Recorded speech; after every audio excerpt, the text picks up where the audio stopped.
Welcome back to Old Charles, your go-to channel for rare coins, history, and numismatic treasures from around the world. Today, we'll dive into the story, value, and history of one fascinating British coin of the United Kingdom, 5 new pence from 1979. If you've ever wondered whether this small silver-colored coin in your collection could be worth something today, then stay tuned, because we're going to uncover everything from its background to its condition and real market value. To really understand the 1979 5 new pence, we have to go back to the late 1960s. The United Kingdom was transitioning from the old system of pounds, shillings, and pence into the decimal system. This major change happened in 1971, when Britain officially decimalized its currency. The 5 new pence coin was actually introduced in 1968, 3 years before full decimalization, to help the public get used to the new system. At that time, the 5 new pence was equivalent to the old 1 shilling coin. This meant people could continue using coins without much confusion. The 1979 issue came almost a decade later, during the reign of Queen Elizabeth II, and it carried forward the same design used since its first introduction. On the obverse side, it featured the portrait of Queen Elizabeth II by Arnold Machin, which had been in use since 1968. She is shown wearing the Girls of Great Britain and Ireland tiara. On the reverse side, we see the heraldic badge of Scotland **, which is a crowned thistle, designed by Christopher Ironside. Around the edge is the inscription New Pence along with the denomination 5. It's important to note that 1979 was one of the last years when the inscription said New Pence. By 1982, the inscription was changed to simply 5 pence, marking a subtle but important shift in the coin's history. The 1979 5 new pence was produced in large numbers for general circulation. The Royal Mint struck over 181 million pieces that year, which makes it one of the more in the series. Because of this high mintage, the coin is not considered rare in circulated condition. These coins were struck in copper-nickel, made of 75% copper and 25% nickel, giving them their bright, silvery appearance. They weigh 5.65 grams, have a diameter of 23.59 millimeters, and a milled edge. The coin remained legal tender until the early 1990s. In 1990, the UK replaced the large-sized 5 pence with a much smaller version to make the coins more convenient for everyday use. The older large-size coins, including the 1979 issue, were eventually withdrawn from circulation in 1992. Now let's get to the exciting part. The value. Since the 1979 5 new pence had such a high mintage, most examples in circulated condition are only worth face value to collectors, which is around 5 pence in the UK, or just a few cents in other currencies. However, for collectors, the true value depends on condition. These are very common and typically sell for about £0.10 to £0.30, 10 to 30 pence, depending on how worn they are. Coins that were never used in circulation and still have their full mint luster can sell £4.1 to £3. If you have a 1979 5 new pence from a Royal Mint proof set, it can be worth a bit more, usually around £5 to £10, depending on quality. Of course, collectors also value coins based on whether they are kept in pristine condition, free from scratches, dents, or discoloration. Condition is everything when it comes to coin collecting. A 1979 5 new pence in heavily circulated condition, with scratches, dull color, and surface marks, will always remain close to its face value. But if your coin is in brilliant uncirculated condition, showing sharp details and strong shine, it becomes far more desirable. Grading coins usually ranges from fine, F***, moderate wear, details still clear, extremely fine, EF**, light wear, nearly all details visible, uncirculated.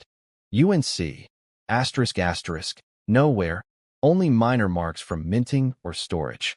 Proof**, special high-quality strike, often kept in sets for collectors. That a 1979 coin graded as uncirculated or proof is always more appealing for collectors, even though it's not extremely rare.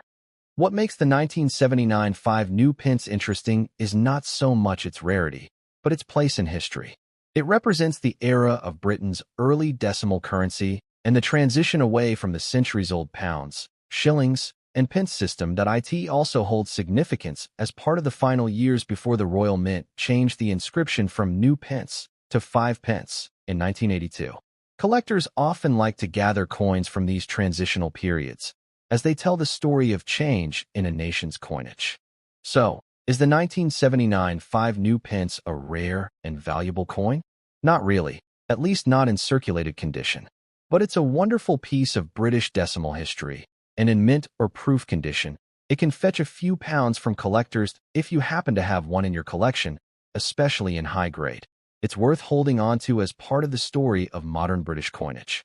To understand the 1979 United Kingdom 5 new pence coin ***, we must first step back into Britain's long and fascinating journey of currency evolution. For centuries, Britain operated under a complex monetary system based on pounds, shillings, and pence.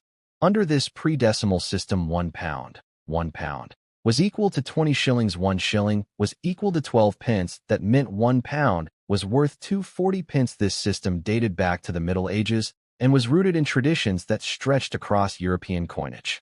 While it worked for generations, by the mid-20th century, it was considered outdated, especially as trade and finance became more global. Other countries had already shifted to decimal currency systems, which were simpler and easier to understand. In the 1960s, the British government began seriously debating currency reform. Decimalization promised a modern, straightforward system where £1 would equal 100 pence.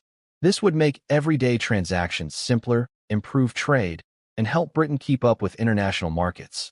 The change wasn't just financial, it was cultural. The pound, shilling, and pence had been part of daily life for centuries.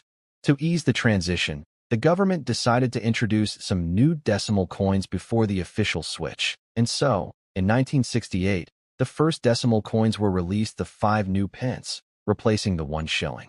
The 10 new pence, replacing the 2 shillings, florin. This allowed the public to start using decimal coins alongside the old system, gradually becoming familiar with them. The design of the 5 new pence coin was symbolic. On the obverse, the coin featured a youthful portrait of Queen Elizabeth II, created by sculptor Arnold Machin. This portrait became iconic, appearing on British coins for 2 decades. On the reverse, designer Christopher Ironside chose the heraldic badge of Scotland, a crowned thistle. The thistle, Scotland's national flower, represented strength and endurance. The crown above it tied the design to the monarchy and the United Kingdom as a whole. Around the thistle, the inscription read "New Pence," with the denomination 5 below. The words "New Pence" were important. They reminded the public that these were the new decimal coins, part of the changing system. On February 15, 1971, Britain officially switched to decimal currency.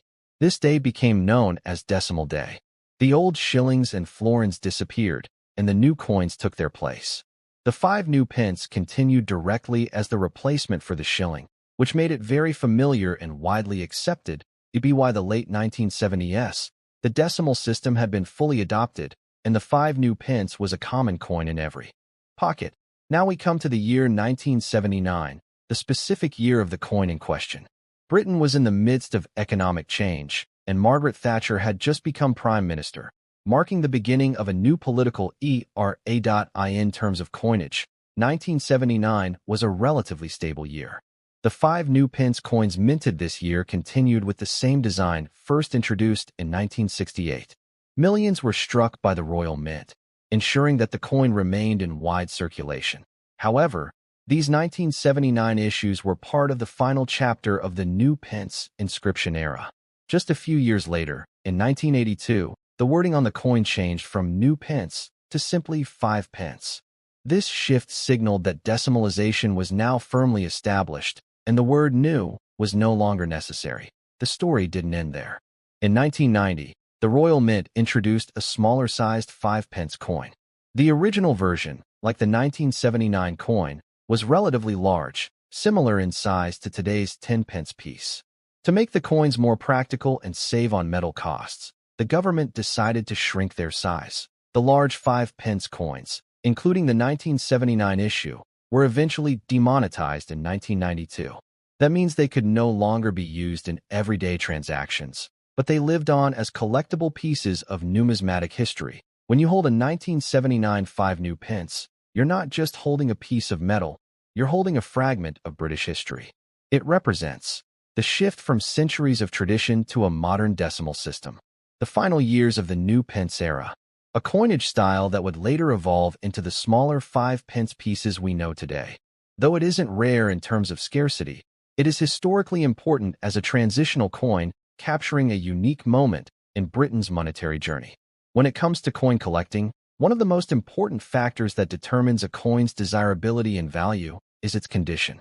The United Kingdom 5 new pence from 1979 is no exception. While millions were minted, only a small percentage survive today in pristine, untouched states. Most coins that were used daily in shops, markets, and banks show signs of circulation.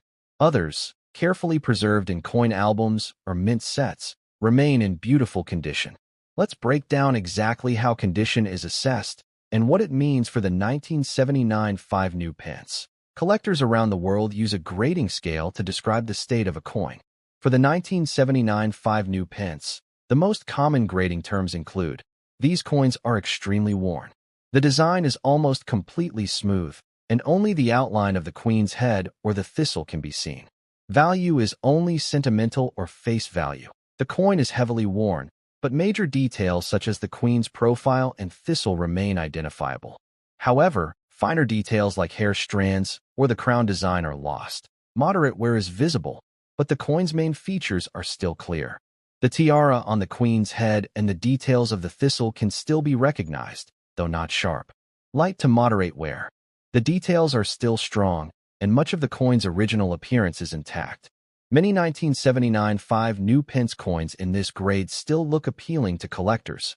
Minimal wear, with only slight flattening on the highest points of the design.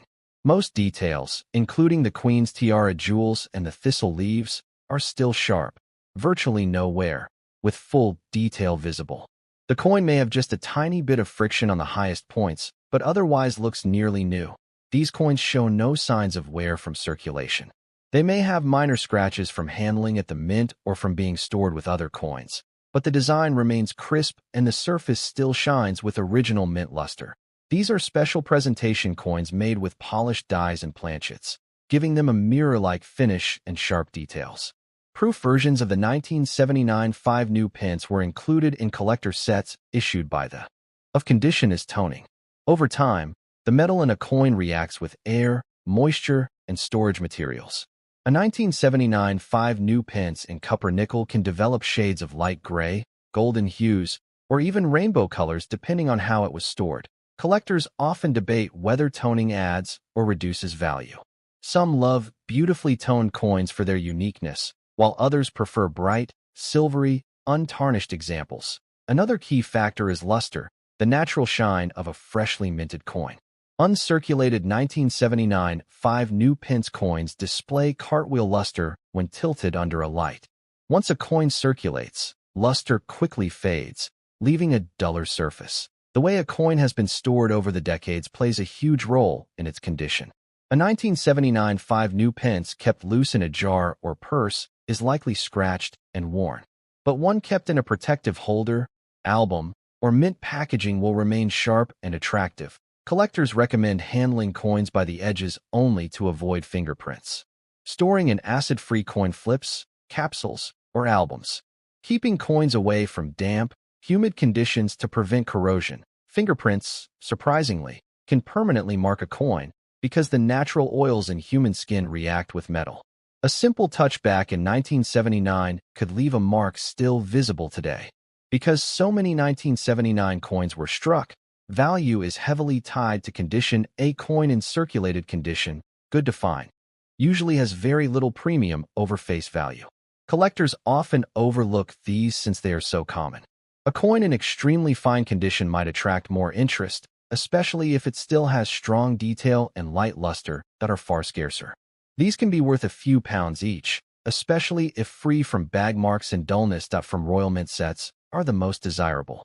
Their sharp details and mirror finish make them sought after by collectors, often fetching significantly higher prices than their circulated counterparts. The jump in value from a worn